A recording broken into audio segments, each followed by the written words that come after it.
Two Chairs No Waiting, episode number 193, listener feedback 19. Two Chairs No Waiting is brought to you by the fine folks over at Weaver's Department Store. Drop by WeaversDepartmentStore.com and pick up some great Mayberry things. Folks, if you haven't been there, you have got to go check it out. I've been talking about it for 192 episodes, now 193. Check out WeaversDepartmentStore.com. Two Chairs No Waiting is also brought to you by donations from listeners like you. Today's episode executive producer is Joe Gritton. Joe Gritton. So thanks, Joe. And the Mayberry Band, ladies and gentlemen, let's give them a big round of applause. The Mayberry Band. Folks, it's great to be here with you in Mayberry. I've been gone for a week. I know if you're not in the live show, you might not even know that, but I was gone last week to Alaska. My wife and I went to Alaska. Great trip. Highly encourage it. Now, you can't go to Alaska with us, but I just want to encourage you that the Mayberry cruise is coming up in November, end of October, 1st of November of 2012. So if you're listening to it later, you've already missed it. But if you'd like to get a room or get booked on that cruise, you need to do it soon because it's going to be sold out, or they're going to have to give back all the rooms that they haven't done. So I'd love to see you with us and heading to the Mayberry cruise. You can go to allaboutcruisesnc.net and find the information there. If you like information about it, just email me at floyd@imayberry.com and I'll send you the link. But we'd love to have you with us on the Mayberry cruise. It's going to be fun. Almost like Alaska, but a lot warmer. Well, folks, we're going to do a listener feedback episode tonight. It's been several weeks. Actually, I look back, it was episode number 161 was the last time I dedicated an entire show to listener feedback. Wow. So I thought it was time I focused this show on you because you're the listeners. You're the ones that I do the show for. So I really am glad to hear from you when you take the time to call me or write to me. And, you can call me at 888-684-8415. And I've added a new way for you to get in touch with me by leaving a voicemail. You can actually drop by our website now at twochairsnowaiting.com. And when you get there, there's a little gray, I guess flag is what you'd call it. Over on the right side of the page, it says send voicemail.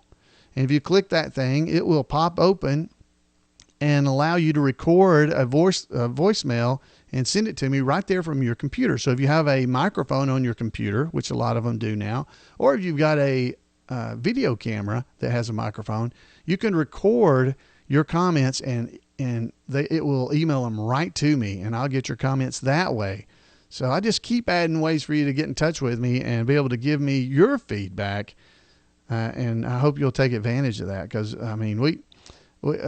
you guys, I do the show for you. So I really want to hear what you have to say about things we talk about in the past. Now, we've got one here that's a question that I don't have an answer to. So I hope you guys will be able to help me. But this one, this first message is a voicemail from Gary Page. Let's go ahead and hear from Gary. Well, hello. I'm kind of new to the program, but boy, I sure do appreciate Mr. Allan Newsome's efforts on the podcast. Outstanding job. I have some questions that I don't think been asked before, and I'm just curious.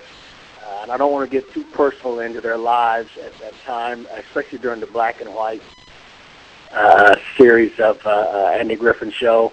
But what kind of salaries do you think that they made financially? I remember reading somewhere where Otis made a really good living in the early 60s, between $55,000 and $65,000 a year. I know Andy and Aunt Bee and Barney and Opie probably had larger salaries because they were in just about every episode. But I'm just curious to see what kind of income they made at that time in Los Angeles. I also am interested in the young lady that was always a streetwalker. She never had any speaking comments, but she wore the pearl earrings. She was often seen walking with the gentleman who was Danny Thomas's brother, Tom Jacobs. And then if you watch the old reruns of the Bob Newhart show, with Suzanne Plachette. She's also one of the office workers. You see her on the elevator. You see at some parties. So she did a lot of extra TV work. So I don't know who she is, but I'm just curious because you see her often. Thanks so much, very much for taking my call, Mr. Newsome. I'll get back with you again. I'm Gary Page, new to the Mayberry community, but I sure enjoy your podcast. Thank you so much. George Lindsay will surely be missed. Amen. Take care, and may God's riches and may God's best be yours. Bye-bye. Wow, Gary, I want to thank you. Thank you so much for calling in. Now, I don't have an answer for you about how much the cast members made on the Andy Griffith Show. Now, some of our other listeners may know the answer to that. I just don't know. I've never actually looked into that at all to see what they actually made during that time frame. And I thought it was an interesting question. So hopefully some of you guys that are listening right now will be able to call in at 888-684-8415 or email me at floyd@imayberry.com with an answer to that question. I really don't know. Now, the other question he had about the lady that was often seen, well, that lady, we don't know her name. I don't know her name, but we call her Nice Dress Nellie. Because she's a little's known about this lady, but she's been referred to as Nice Dress Nellie because in the episode where Barney arrests the whole town, Andy saves Barney's morale, is the name of the episode. As she's released from the jail with the crowd, Andy acknowledges her and says, "Nice dress, Nellie." So you'll see her in tons of episodes. She's in at least 30 different episodes. And so you'll see her all over the place. Now, there's a page at the Mayberry Historical Society at mayberry.info all about Nellie. It's Nellie. There's a link in the show notes. So if you'd like to go and check that out, it's got a list of all the episodes that she was listed in or that we've seen her in. So she's kind of like Mr. Swamp and Mr. Tom Jacobs that he was referring to, because she is everywhere in Mayberry. So she'd be nice to check it out. We'll have to check out if we can find out who she is by looking at some of the other episodes or TV series that he talked about. All right. So next up, we've got a call in here from Joe Gritton. Now, Joe was the writer of the Mayberry After Midday episodes, the last two episodes, 191 and 192. He was the writer. Now, he asked me at the end of this not to play this until actually we had heard from several of you guys, but we have not been hearing from you very often with comments about what you heard on the podcast. So I hope this will spur you to tell Joe and me what you actually thought about the episode. What you like, what you didn't like, what you thought about it. Was it interesting? Was it a waste of time? Did you not like it? We're not looking here necessarily for just bragging on us, but we'd like to hear some of your comments. So let's hear what Joe's got to say. So here's Joe. Hey, Allan, this is Joe Gritton, and I'm calling in about Mayberry After Midday. You did a great job of taking my script and really bringing it to life, and that's a dream come true for a writer to be able to see that happen with the sounds of the actual actors' voices. So I just want to say a few words about it, maybe for some of the fans that wondered how this came about. This is our third collaboration on what we call fan fiction. And when I used to write fan fiction for the Who's Been Messing Up the Bulletin Board and the website, I always tried to tackle things that we would have liked to seen in Mayberry. For instance, some of my stories out there are about basketball because we didn't see much about basketball, another Christmas episode, and more details about Opie's mom. And the key thing, I think, for fan fiction is to stay true to the characters. You take a little poetic license. For instance, in these stories, I made Mr. Swamp the Undertaker. That's what I always imagined his job was after Orville left town. But you take a little poetic license, but you stay true to the characters, and fit into their mannerisms and habits and so forth. So at this time, what I really would have liked to seen is more from some of the silent characters, and like Nellie and Mr. Swamp and Edgar Coleman and Hazel, the pianist, and it was really fun to bring them to life. And what I also liked about this story was that it's really kind of a scandal in Mayberry, but when you hear the story, it's not really much went on, a couple of people sitting listening to a radio program together behind closed doors. So that's what I really enjoyed about it. Also, the fact that we got outside the barbershop again, like we did with our last episode. That some took place in Weaver this time at Weaver's. This time we ventured out even further and had a lot of goings on around Mayberry. So save this for last after the other fans get a chance to comment. I know what you mean now about wanting feedback, because I'm really interested to see if there's anything that people liked about it. I sure enjoyed it. Thank you for playing it out, and I hope others like it as well. Signing off, the Untrained Voice. Talk to you later. Thanks. The Untrained Voice, Joe Gritton. Hey, Joe, thank you so much for calling. And I didn't hold it off till the last, as you see. Joe just sent that in earlier today, actually. And as he mentioned, now there's other fan fiction. If you did enjoy the episodes that we did the last couple of weeks, there's Mayberry Fan Fiction at the imayberry.com website that Joe had written several things there. Not just Joe. We've got some other people. There's a fella had written the Mayberry Hillbillies, where the Beverly Hillbillies come to Mayberry. That's a pretty cool episode. But there's several in here, like Basketball Regional or Bust, that's written by Joe Gritton. And there's several others like that right in here. If you just look through the list, there's all kinds of cool stories that are fan fiction about our favorite town.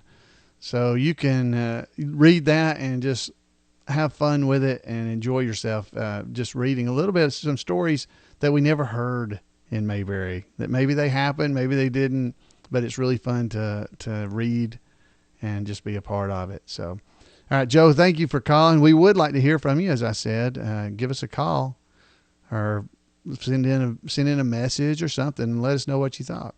Now, next up, we've got an email. A voicemail from Paul Mulick. He's called in before. Here's Paul. Hey, Allan, it's Paul Mulick again, calling from Joplin, Missouri. You played some of my calls in previous podcasts, and I was just going to say that I can't get over that strange feeling I heard when I heard my own voice coming at me through my earbuds. It just didn't sound like me. It's just like But Barney. anyway, we were talking in a previous podcast. You had mentioned the number of times that Andy fired a gun in the line of duty, and I think you could probably also add Opie and the Carnival. Those were most likely air rifles and not real guns, but it was in the line of Andy's duty to stop those crooked con men from running the carnival booth that way and cheating people. So that's another time he fired a gun in the line of duty. 10-4, over and out. All right. So Paul's calling in to remind us that the episode I believe that he's referring to, when I would have probably talked about that, was the Andy Griffith Just the Facts, or Just the Facts, whatever it's called. It's Andy Griffith. And one of the questions on there is, I can think of 3 instances where Andy fired a gun in the line of duty. Are there others? And the answer was no. Those were the only 3 instances that we can think of. A, signaling the beginning of paces in the feud, when they were signaling when they were supposed to pace. 2, finding out Barney's gun was really loaded after Gentleman Dan handed it to him. And C, shooting a tire of the counterfeiter's station wagon. We're sure Miss Crump will be hearing about it if we got anything wrong, or any other occasion where Andy fires a revolver.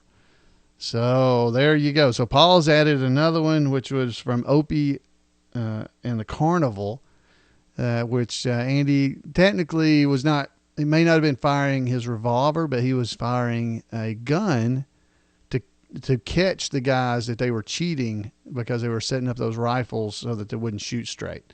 So I'll give Paul that. Paul is our trivial expert. He calls in all the time, knows all kinds of things like this. So Paul, I appreciate you calling.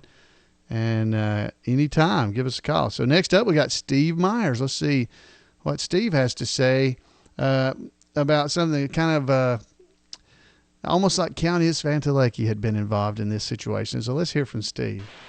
Hey, Allan, I just wanted to tell you about what happened with me this past Sunday about George Lindsay's passing. It's kind of a strange event, I just thought. My name is Steve Myers. I live in Virginia, and I go to the Mayberry Festival every year. Matter of fact, I've met you a few times, but nevertheless, I was up in North Carolina this past Sunday, so I decided to stop at the Andy Griffith Museum. Well, I had just paid the lady the $3, and me and a friend of mine were in the museum. We'd only been in there a few minutes, and my cell phone rang, and it was my girlfriend back in Virginia. She goes, "Did you hear about Goober passing?" I said, "No." I said, "Well, I'm inside the museum now." She goes, "Yeah, I just saw it across the computer."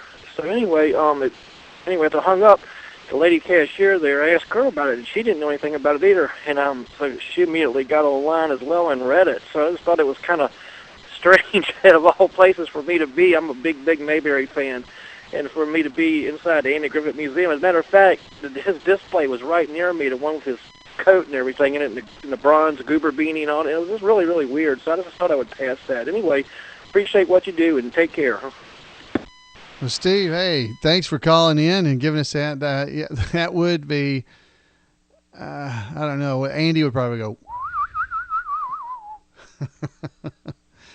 To be at the Andy Griffith Museum when you found out about somebody passing like George, that would be a strange feeling, especially you're standing there looking at the coat. Now, what he's talking about, the Andy Griffith Museum, they have the coat that, the suit really that Goober wore on the Andy Griffith show. Now that was given to the museum by George back in August of 2010, if I remember right. And so it was a big deal to get it and to be standing there right in front of it when you found out that George had passed away. That would certainly be an unusual feeling. So George is going to be missed so much, or he already is, and we'll always have the memories of him and be able to see that suit and see his hat and everything at the Andy Griffith Museum. If you hadn't been there, there's links in the show notes where you can go and check out the website for the Andy Griffith Museum. It's andygriffithmuseum.com, and you can head there yourself at some point and check out everything in Mount Airy, North Carolina. All right, so next up, we're going to hear from Tim Bradshaw. Now, Tim enjoys this show, and he's made it part of his routine. That's what he's telling me. And he's got some information that he realized that he found on the episode Ernest T. Bass Joins the Army. So let's hear from Tim. Hi, Allan. This is Tim Bradshaw from South Carolina. I just want to let you know I just discovered recently your podcast. Enjoy them very much, and it's becoming part of my weekly routine now. And just for a little bit of feedback, is one of the things that I enjoy doing is just after watching all the reruns over and over and over, you start learning a little bit more about the streets of Mayberry. And just one of my most recent discoveries is when Ernest T. joins the Army, when they're walking down the sidewalk with the glass, they say it's for the courthouse, but if you notice, they're walking toward the theater, which is the opposite direction of the courthouse. Just one of the little fun things. Just getting into the show a little bit and looking forward to your podcast every week now. Thanks for doing this. Appreciate it. Wow, Tim, thanks for that. I had never noticed that, or if I had noticed it, I didn't ever really put it in my mind that it was happening. But sure enough, if you watch that episode, you can actually see the two guys walking in front of the theater away from the hotel with a squad car right behind them at the hotel, following them down the street, trying to protect the window that Ernest T. Bass has decided, he's gonna break out. So as they're walking there, they walk down the sidewalk, and this is the music that plays while it's doing it. But they're walking down through there. Andy and Barney are trying to protect this window. Now, if you'll remember that, So Ernest T. Bass joins the Army, and they try to protect it as they are carrying this supposedly to the courthouse. And Tim caught that they're actually going the wrong way. Don't do that, Ernest T., please. That's the new glass for our courthouse. I'll handle it, Sandy. Stand back. All right, Bass. I'm going to break that glass. You better set it down. You stand back, Bass. Just stand back. Stand aside, Deputy. I'm going to break that glass. No, you ain't. You think? No, you ain't. Now, you drop that rock and you get over here.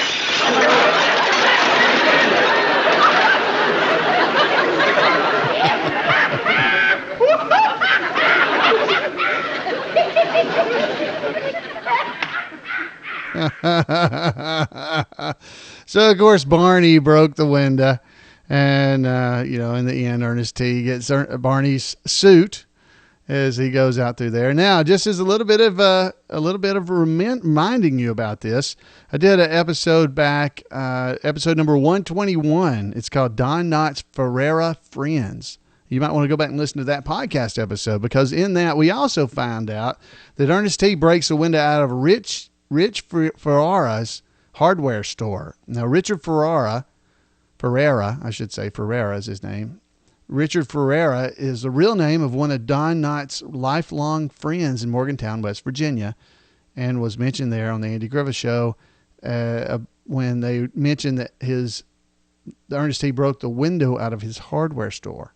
So go back and check that out as well. I think you'll enjoy it when you go. So that's all the feedback I have tonight, I do believe. Let's see if did I miss anybody? Nope, I don't think I missed anybody.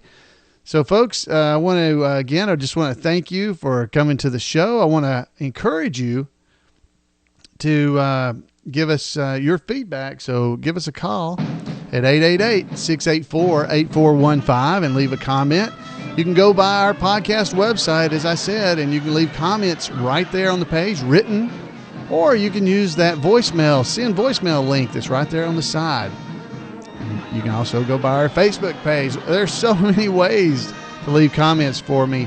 And all the links are there on our website at twochairsnowaiting.com. We would love to hear from you. I would love to hear from you, because I like to know what you think and what you think of the show. So, folks, again, thank you for spending some time with me here in Mayberry. And I hope you have a wonderful Mayberry week. And we'll see you next time here on Two Chairs No Waiting. Till then, see you later. Bye, guys.